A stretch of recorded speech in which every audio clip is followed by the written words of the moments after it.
Hello students, आइए पढ़ते हैं हरिवंश राय बच्चन जी द्वारा रचित कविता आत्मपरिचय।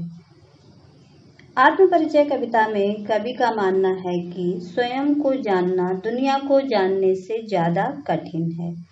कवि अपना परिचय देते हुए लगातार दुनिया से अपने दुविधात्मक और द्वंद्वात्मक संबंधों का मर्म उद्घाटित करता चलता है। वह पूरी कविता का सार एक पंक्ति में कह देता है कि दुनिया से मेरा संबंध प्रीति कलह का है। मेरा जीवन विरोधों का सामंजस्य है। उन्मादों में अवसाद, रोदन में राग, शीतल वाणी में आग, विरोधों का विरोधाभास मूलक सामंजस्य साधते साधते ही वह बेखुदी व मस्ती व दीवानगी व्यक्तित्व में उतार पाया है कि दुनिया में हूँ, दुनिया का तलबगार नहीं हूँ, बाजार से गुजर रहा हूँ, खरीदार नहीं हूँ। ऐसा कुछ कहने का उम्दा लहजा कवि ने यहाँ पर प्रस्तुत किया है। आइए पढ़ते हैं कविता आत्मपरिचय। मैं जग जीवन का भार लिए फिरता हूँ, फिर भी जीवन में प्यार लिए फिरता हूँ। कर दिया किसी ने झनकृत जिनको छूकर, मैं सांसों के दो तार लिए फिरता हूँ। जग जीवन सांसारिक गतिविधि, झनकृत तारों को बजाकर स्वर निकालना, सुरा शराब, स्नेह प्रेम, पान पीना, ध्यान करना, परवाह करना। इस कविता में कवि जीवन जीने की शैली बताता है तथा दुनिया से अपने द्वंद्वात्मक संबंधों को उजागर करता है। बच्चन जी कहते हैं कि मैं संसार में जीवन का भार उठाकर घूमता रहता हूँ, इसके बावजूद मेरा जीवन प्यार से भरा पूरा है।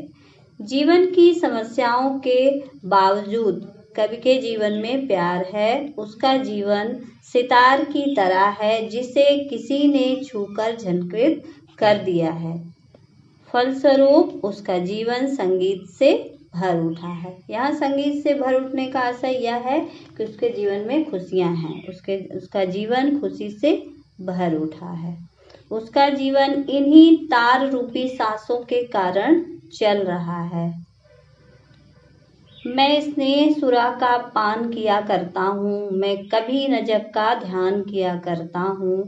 जग पूछ रहा उनको जो जग की गाते, मैं अपने मन का गान किया करता हूँ। कवि कह रहा है कि मैं स्नेह रूपी शराब पी रहा हूँ, सुरा शराब पी रहा हूँ, अर्थात मैंने भी जीवन में प्रेम किया है तथा प्रेम बांटा है।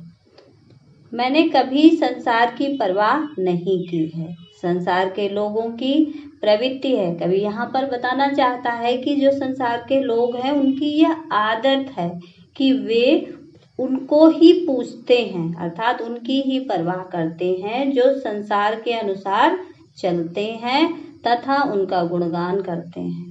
कवि अपने मन को इच्छानुसार चलाता है, अर्थात वह वही करता है जो उसका मन कहता है। मैं अपने मन का गान किया करता हूँ। यहाँ पर कवि कह रहा है कि मैं वही करता हूँ जो मेरा मन कहता है। मैं संसार के दिखावे के लिए कुछ भी नहीं करता हूँ। यहाँ इन पंक्तियों में कवि ने निजी प्रेम को स्वीकार किया है, संसार के स्वार्थी स्वभाव पर टिप्पणी की है। स्नेह सुरा व सांसों के तार में रूपक अलंकार है। जग जीवन स्नेह सुरा में अनुप्रास अलंकार है। खड़ी बोली का प्रयोग हुआ है। किया करता हूँ, लिए फिरता हूँ की आवृत्ति से गीत की मस्ती है। मैं निज उर के उद्गार लिए फिरता हूँ, मैं निज उर के उपहार लिए फिरता हूँ। है यह अपूर्ण संसार न मुझको भाता, मैं स्वप्नों का संसार लिए फिरता हूँ। उद्गार दिल के भाव, उपहार भेद, भाता अच्छा लगता, स्वप्नों का संसार कल्पनाओं की दुनिया। इन पंक्तियों में कवि जीवन को जीने की शैली बताता है, साथ ही दुनिया से अपने द्वंद्वात्मक संबंधों को उजागर करता है, हमारे सामने प्रकट करता है। कभी अपने मन की भावनाओं को दुनिया के सामने कहने की कोशिश करता है। उसे खुशी के जो उपहार मिले हैं उन्हें वह साथ लिए फिरता है। उसे यह संसार अधूरा लगता है। यह संसार है, यह अपूर्ण संसार न मुझको भाता। वो कहता है कि यह संसार जो कि अपूर्ण है यह मुझे बिल्कुल भी नहीं भाता। क्यों? क्योंकि यह मुझे अपूर्ण लगता, अधूरा लगता है। यही कारण है कि मैं इसे बिल्कुल भी पसंद नहीं करता। वह अपनी कल्पना का संसार लिए फिरता है। मैं स्वप्नों का संसार लिए फिरता हूँ। मुझे यह संसार बिल्कुल पसंद नहीं है। क्यों? क्योंकि यह अपूर्ण है, इसलिए मैं अपनी कल्पना का संसार लिए फिरता हूँ। उसे प्रेम से भरा संसार अच्छा लगता है, किंतु उसका मानना है कि यह संसार अपूर्ण है, क्योंकि इसमें लोगों को एक दूसरे के प्रति स्नेह और प्रेम नहीं है। मैं जला हृदय में अग्नि दहा करता हूँ, सुख दुख दोनों में मग्न रहा करता हूँ। जग भव सागर तरने को नाव बनाए, मैं भव मौजों पर मस्त बहा करता हूँ। मैं जला हृदय में अग्नि दहा करता हूँ। दहा, जला। कवि कहना चाह रहा है यहाँ पर कि मैं अपने हृदय में आग जलाकर उसमें स्वयं जलता हूँ, अर्थात मैं प्रेम की जलन को स्वयं ही सहन करता हूँ। प्रेम की दीवानगी में मस्त होकर जीवन के जो सुख दुख आते हैं उनमें मस्त रहता हूँ। यह संसार आपदाओं का सागर है। जग भव सागर तरने को नाव बनाए, मैं भव मौजों पर मस्त बहा करता हूँ। कवि कह रहा है कि यह जो संसार है यह आपदाओं का सागर है, विपत्तियों से भरा हुआ है। मुसीबत, कठिनाइयाँ, समस्याएं इसमें भरी हुई हैं। यह समस्याओं का सागर है। लोग इसे पार करने के लिए कर्म रूपी नाव बनाते हैं। मतलब इस समस्या से उबरने के लिए विभिन्न प्रकार के कर्म करते हैं। अपने कर्म के सहारे इस संसार रूपी भवसागर से पार जाना चाहते हैं, परंतु कभी संसार रूपी सागर की लहरों पर मस्त होकर बहता है। उसे संसार की कोई चिंता नहीं है। वह इन लहरों पर मस्त होकर बहता रहता है, अर्थात वह अपनी मस्ती में ही इस संसार में अपना जीवन जी रहा है। कवि ने प्रेम की मस्ती की प्रमुखता यहाँ पर बताई है। व्यक्तिवादी विचारधारा की प्रमुखता इन पंक्तियों में दर्शाई गई है। स्वप्नों का संसार में अनुप्रास तथा भव सागर और भव मौजों में रूपक अलंकार का प्रयोग हुआ है। खड़ी बोली का स्वाभाविक प्रयोग है। तत्सम शब्दावली की बहुलता है। श्रृंगार रस की अभिव्यक्ति इन पंक्तियों में हुई है। मैं यौवन का उन्माद लिए फिरता हूँ, उन्मादों में अवसाद लिए फिरता हूँ। जो मुझको बाहर हंसा रुलाती, भीतर मैं हाय किसी की याद लिए फिरता हूँ। यौवन जवानी, ये अवस्था। उन्माद पागलपन, अवसाद उदासी। कवि कहता है कि उसके मन पर जवानी का पागलपन सवार है। उसके मन में युवावस्था का पागलपन पूरी तरह से सवार है। वह उसकी मस्ती में घूमता रहता है। इस दीवानेपन के कारण उसे अनेक दुख भी मिले हैं। वह इन दुखों को उठाए हुए घूमता है। कवि को जब किसी प्रिय की याद आ जाती है तो उसे बाहर से हंसा जाती है, परंतु उसका मन रो देता है। प्रिय की याद आते ही वह मुस्कुरा उठता है तथा उसका मन अंदर ही अंदर रोने लगता है, अर्थात याद आने पर कभी मन व्याकुल हो जाता है। कर यत्न मिटे सब सत्य किसी ने जाना, नादान वही है हाय जहां पर दाना। फिर मूढ़ न क्या जग जो इस पर भी सीखे, मैं सीख रहा हूँ सीखा ज्ञान भुलाना। कवि कहता है कि इस संसार में लोगों के जीवन सत्य को जानने की कोशिश की, परंतु कोई भी सत्य नहीं जान पाया। मतलब इस संसार में अनेक लोगों ने सत्य को जानने का प्रयास किया, कोशिश की, किंतु किसी ने उस सत्य को नहीं जान पाया। इस कारण हर व्यक्ति नादानी करता दिखाई देता है। ये मूर्ख हैं। कवि कहते हैं कि ये मूर्ख नादान भी वही होते हैं जहाँ समझदार एवं चतुर होते हैं। फिर मूढ़ न क्या जग जो इस पर भी सीखे, मैं सीख रहा हूँ सीखा ज्ञान भुलाना। कवि कहना चाहता है कि हर व्यक्ति वैभव, समृद्धि, भोग सामग्री की तरफ भाग रहा है। हर व्यक्ति अपने स्वार्थ को पूरा करने के लिए भाग रहा है। वे इतना सत्य भी नहीं सीख सके। कवि कहता है कि मैं सीखे हुए ज्ञान को भूलकर नई बातें सीख रहा हूँ, अर्थात सांसारिक ज्ञान की बातों को भूलकर मैं अपने मन के कहे अनुसार चलना सीख रहा हूँ। यहाँ पर पहली 4 पंक्तियों में कवि ने आत्म अभिव्यक्ति की है तथा अंतिम 4 में सांसारिक जीवन के विषय में बताया है। उन्मादों में, अवसाद में विरोधाभास अलंकार है। लिए फिरता हूँ की आवृत्ति में गेयता का गुण उत्पन्न हुआ है। कर यत्न मिटे सब सत्य किसी ने जाना, पंक्ति में अनुप्रास अलंकार है। नादान वही है हाय जहाँ पर दाना में सूक्ति जैसा प्रभाव है। मैं और जग और कहाँ का नाता, मैं बना बना कितने जग रोज मिटाता।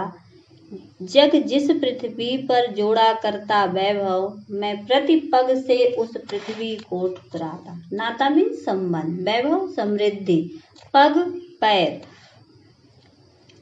इन पंक्तियों में कवि जीवन को जीने की शैली बताता है, साथ ही दुनिया से अपने द्वंद्वात्मक संबंधों को यहाँ पर पुनः उजागर करना चाहता है। कवि कहता है कि मुझसे और संसार दोनों में कोई संबंध नहीं है। क्यों? क्योंकि मैं दूसरी तरह का हूँ और ये संसार दूसरी तरह का है।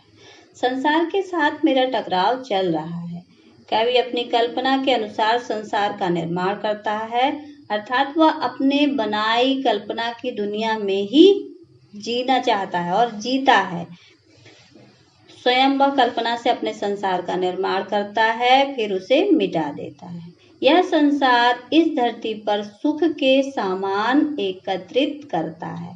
वह कहना चाहता है कि यह संसार में सभी लोग अपने सुख का सामान एकत्रित करने में लगे हुए हैं, लगातार कोशिश कर रहे हैं, परंतु कवि हर कदम पर धरती को ठुकराया करता है, अर्थात वह जिस संसार में रह रहा है उसी के प्रतिकूल आचार विचार रखता है। मतलब दुनिया इस संसार में सुख के साधन जुटाने में लगी हुई है, किंतु कवि उन सबको स्वयं ठुकरा रहा है, तो वह संसार से प्रतिकूल आचरण कर रहा है। मैं निज रोदन में राग लिए फिरता हूँ, शीतल वाणी में आग लिए फिरता हूँ जिस पर भूपों के प्रासाद निछावर, मैं वह खंडहर का भाग लिए फिरता हूँ। कवि कहता है कि वह अपने रोदन में भी प्रेम लिए फिरता है। रोदन रुदन, उसकी शीतल वाणी में भी आग समाई हुई है, अर्थात उसमें असंतोष झलकता है। उसका जो लेखन है, उसकी जो वाणी है, उसमें आग एक तरह की छिपी हुई है। कैसी आग? असंतोष रूपी आग। उसका जीवन प्रेम में निराशा के कारण खंडहर सा है, फिर भी उस पर राजाओं के महल न्यौछावर होते हैं। उसका जो जीवन खंडहर के समान है, वह इतना मूल्यवान है, इतना महान है कि उस पे राजाओं के प्रसाद भी न्यौछावर होते हैं। ऐसे खंडहर का वह एक हिस्सा लिए घूमता है जिस पर महल न्यौछावर हो सके। कवि ने अपनी अनुभूतियों का परिचय यहाँ पर दिया है। कहाँ का नाता में प्रश्न अलंकार है, रोदन में राग और शीतल वाणी में आग में विरोधाभास अलंकार तथा बना बना में पुनरुक्ति प्रकाश अलंकार है, और की आवृत्ति में यमक अलंकार है। कहाँ का और जग जिस पृथ्वी पर में अनुप्रास अलंकार की छटा है, श्रृंगार रस की अभिव्यक्ति यहाँ पर हुई है। मैं रोया इसको तुम कहते हो गाना, मैं फूट पड़ा तुम कहते छंद बनाना, क्यों कवि कहकर संसार मुझे अपनाए, मैं दुनिया का हूँ एक नया दीवाना। फूट पड़ा जोर से रोया, दीवाना पागल। यहाँ पर कवि कहता है कि प्रेम की पीड़ा के कारण उसका मन रोता है। मैं रोया इसको तुम कहते हो गाना, मतलब मेरा मन प्रेम की पीड़ा के कारण रोता है, अर्थात हृदय की व्यथा शब्द रूप में प्रकट हुई है। कवि है तो वह कविता लिखता है, तो यहाँ पर जो कविता में उसका दुख व्यक्त हुआ है, लेकिन तुम्हें वो क्या समझ में आ रहा है, तुम्हें वह सिर्फ एक गाना प्रतीत हो रहा है। हृदय की व्यथा शब्द रूप में प्रकट हुई है, उसके रोने को संसार गाना मान बैठता है। जब वेदना अधिक हो जाती है तो वह दुख को शब्दों के माध्यम से व्यक्त करता है। कौन? कवि। कवि का जब दर्द हद से बढ़ जाता है तो वह शब्दों के माध्यम से उसे व्यक्त करता है। संसार इस प्रक्रिया को छंद बनाना कहती है। मैं फूट पड़ा तुम कहते छंद बनाना। कवि कह रहा है जब मैं रोया तुम्हें वो मेरा रोना क्या लगा, गाना लगा, और मैं फूट पड़ा मतलब उसने बिल्कुल अपने हृदय के सारे दुख दर्द निकाल कर रख दिए, तो वो तुम्हें ऐसा लगता है कि उसने छंद बनाया है। उसने जो कविता के रूप में अपना दर्द व्यक्त किया है वह लोगों को क्या लगता है, सिर्फ एक छंद के अलावा और कुछ नहीं लगता। कवि प्रश्न करता है कि यह संसार मुझे कवि के रूप में अपनाने के लिए तैयार क्यों है। मैं दीवानों का वेश लिए फिरता हूँ, मादकता निःशेष लिए फिरता हूँ, जिसको सुनकर जग झूम झुके लहराए, मैं मस्ती का संदेश लिए फिरता हूँ। कवि कहता है कि यह संसार अपनाने के लिए तैयार क्यों हो मुझे। वह स्वयं को नया दीवाना कहता है जो हर स्थिति में मस्त रहता है। समाज उसे दीवाना क्यों नहीं स्वीकार करता। वह दीवानों का रूप धारण करके संसार में घूमता रहता है। उसके जीवन में जो मस्ती शेष रह गई है उसे लिए वह घूमता रहता है। इस मस्ती को सुनकर सारा संसार झूम उठता है। कवि के गीतों की मस्ती सुनकर लोग प्रेम में झुक जाते हैं तथा आनंद से झूमने लगते हैं। मस्ती के संदेश को लेकर कवि संसार में घूमता है, जिसे लोग गीत समझने की भूल कर बैठते हैं।